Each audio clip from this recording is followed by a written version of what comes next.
Subscribe कीजिए daily trending news channel को और बेल आइकन को दबाइए लेटेस्ट न्यूज सबसे पहले पाने के लिए।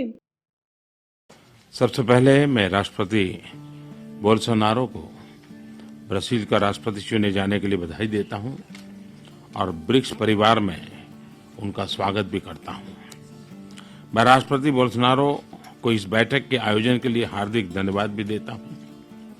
इस अवसर पर हमारे मित्र श्री रामाफोसा को फिर से दक्षिण अफ्रीका का राष्ट्रपति चुने जाने पर मैं बधाई और शुभकामनाएं देता हूं।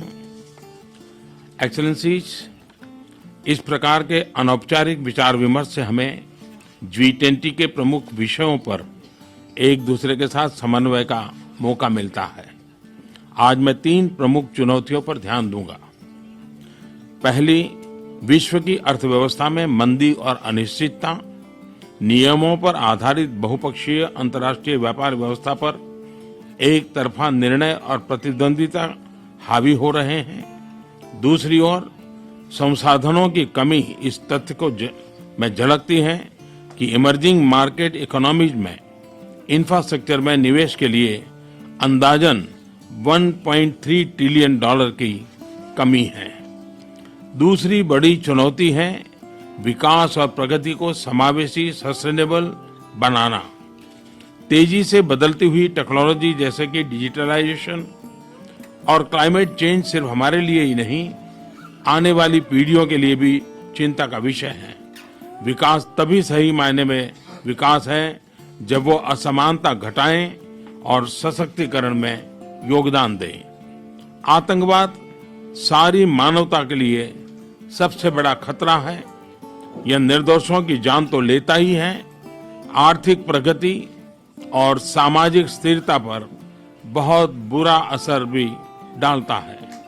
हमें आतंकवाद और जातिवाद को समर्थन और सहायता के सभी रास्ते बंद करने होंगे।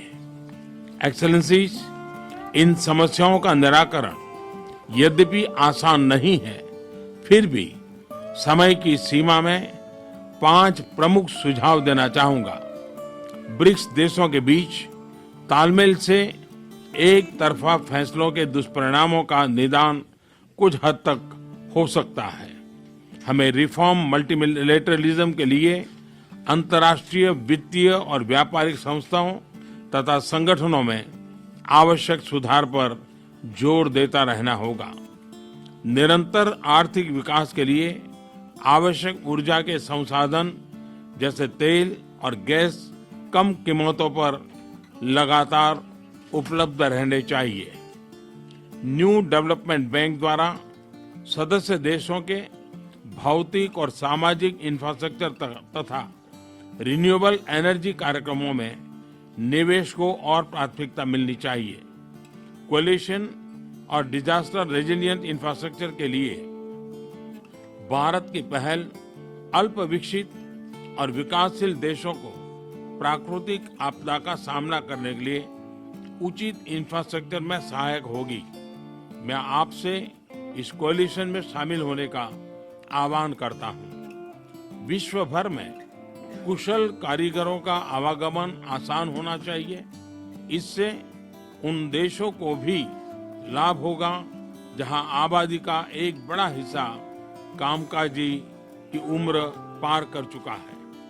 मैंने हाल ही में आतंकवाद पर एक ग्लोबल कॉन्फ्रेंस का आह्वान किया है। आतंकवाद के खिलाफ लड़ाई के लिए जरूरी सहमति का अभाव हमें निष्क्रिय ही नहीं रख सकता। आतंकवाद के खिलाफ संघर्ष को प्रमुख प्राथमिकताओं में जगह देने के लिए मैं ब्राजील की सराहना करता हूं। एक्सेलेंसी, ब्राजीलिया में ब्रिक्स समिट की मैं उत्सुकता से प्रतीक्षा कर रहा हूं। इस समिट को सफल बनाने के लिए भारत पूरा सहयोग करेगा। आप सबका बहुत बहुत धन्यवाद।